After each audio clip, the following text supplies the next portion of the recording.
Namaste dosto. I am at the US Navy History Experience 1975 to 1945. Good. And along with me, I have Joseph, and he is the artist and curator for the museum. Joseph, can you walk us through the museum? Hi, I'm Joe Frangiosa Jr., and I created the Nautical History Gallery Museum. And the story I did for this room is U.S. Navy History Experience 1775 to 1945. I make the models you're going to see in the room, and then I found artifacts and associated items and built backdrop around the models, so you get a little glimpse of Continental Navy and Marines from 1775 up to 1945. This is the entrance here, up above. When you come in, I did the archives I used to make the models. I put on foam core here, so you can see glimpses of what each historical booth in there looked like. These are the images I drew from. So this is Continental Navy Revolutionary War period here, and then it keeps coming to ironclad Navy Civil War era, and you're going to be seeing the ships and images change. And then within the 1890s, this is the Steel Navy in 1887, and we know it as a Great White Fleet period. And then it changed again. This is a World War I era. It's a battleship New York. Actually started making the super dreadnought battleships in 1912. And then those were modified through the 20s and 30s up to World War II. So as we keep going, we have naval aviation, little glimpses of some really rare photographs, and especially the Langley, because I did have a model of the Langley in there in its period, and I drew from these photographs in order to make that model. Now, we also come to World War II period. So with all these great images, it gets you prepped to go in and see it in 3D. Now, when we keep coming, this is the logo for my museum, Nautical History Gallery Museum, and the welcome aboard entrance.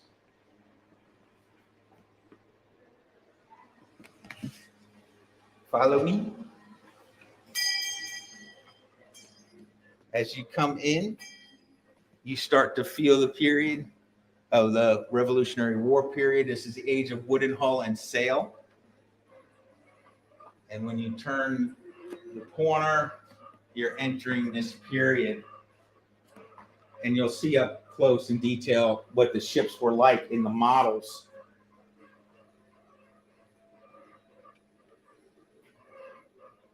And through here, from right to left, you're going to see uniform changes of the U.S. Navy and Marines. This whole booth covers 1775 to around 1840. It was all wooden hull and sail period of the Navy. The Navy evolves in 1840. They started seriously with steam power. So we didn't know much about it till the 1860s with the Civil War, with steam frigates and stuff like that. But it started in 1840. Now this whole area here goes all the way to 1887. Now the period we were just in was iron hull, sail power, and steam power. So it's all mixed together. Now as we come into 1887, the Navy went to steel hull from iron. They still had sails on board until 1895, and they trusted the engines after 1895. So then you didn't see sails anymore on the ships. As you come around from the Great White Fleet period was 1887 to 1910 about. White paint was because it was peacetime colors for the Navy. It was just a way for the world to know when we're out on the ocean who's there. Now in 1912, the Navy bumped up the battleships. They got way more modern. 1912, this super dreadnought battleship. This was 600 feet long in real life. So it was a real jump from everything you just saw leading up to it. And in the booth, it makes you feel like you're on it. We had the first wireless communication on the ships, ship to ship. You had fans now, so there's more comfort. You had bunks instead of hammocks. So in this period, the sailors felt like this was way comfortable, like not to what we know now, but to them, it was a big deal. Now, all these battleships evolved through the 20s and 30s up to World War II. They just kept modernizing the old hulls. And then they started building newer battleships later. Now, right here, you're in naval aviation. What you're looking at, the large aircraft to the right is a biplane. This is a U.S. Navy dive bomber in 1931. And then the aircraft to the left of it is a Dauntless dive bomber from World War II, which is 1941 and 2. It's 10-year evolution between the Navy dive bomber. In this period here, we're entering, it's all 20s, 30s up to 1945 in this area. So this is a model of the USS Langley. It's the United States Navy's first numbered aircraft carrier.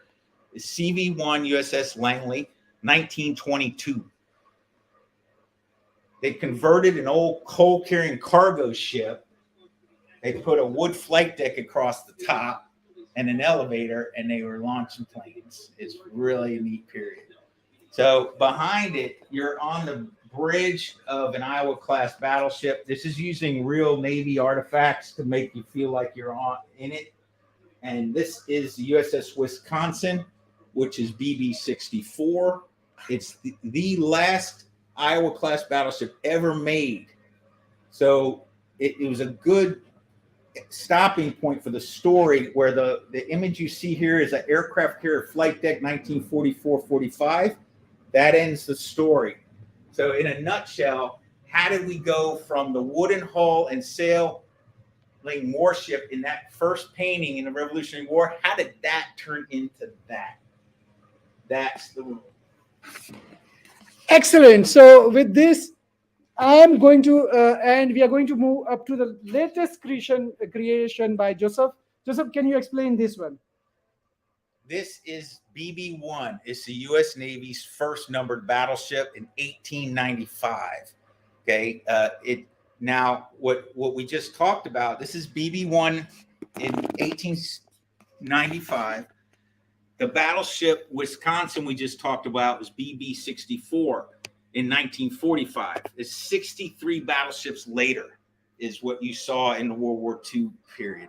This is the first one, and I created the model like all of them, but I put it in a U.S. Navy Yard dry dock of the 1890s. And also it's a cutaway where you can see inside that I used using this schematic above the model. Wow. And the latest one, which you are making in your workshop. The latest one right now, this is the workshop area. This is the workshop area. This is the U.S. Navy cruiser Baltimore from 1890. If it broke down and ran out of coal, it could sail as a backup only. It's a really interesting period. So I'm building this right now. Everything's loose, so I can pull it out and do more detail to it right here and then put it back in. Because sometimes if you work too fast, you got to tear it out, fix it. And I don't want to do that anymore. So I'll give you an example of the model making of how the other models were made.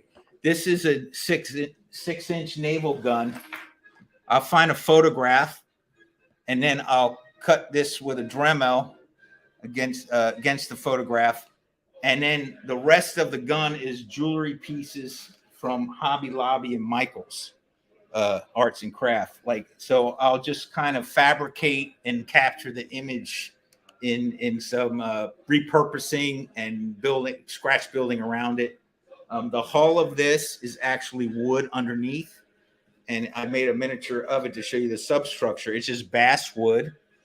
And then when you put all the paint on and start adding the jewelry pieces, it starts to look like something. Wow. And Joseph, can you tell me about your, this passion converted into a sustainable business? Is it Yeah. a sustainable business? It's getting there. I opened February, and it's very popular with veterans. Everybody, kids go crazy in here. They play with the antiques on the edge. They ring the bells. They have a good time. But anyway, I am a nonprofit, and I'm looking for sponsors. I want this to go long term forever, even without me. And it takes a village to do that. So if people love what I'm doing and spreading the history, then they can get on board, and I'll put their name on the wall in here. Wow. So with this, my friend Joseph, Yeah. I really love and appreciate your efforts. Yeah. I really would like to recommend such kind of work where people are recreating the history. Yeah.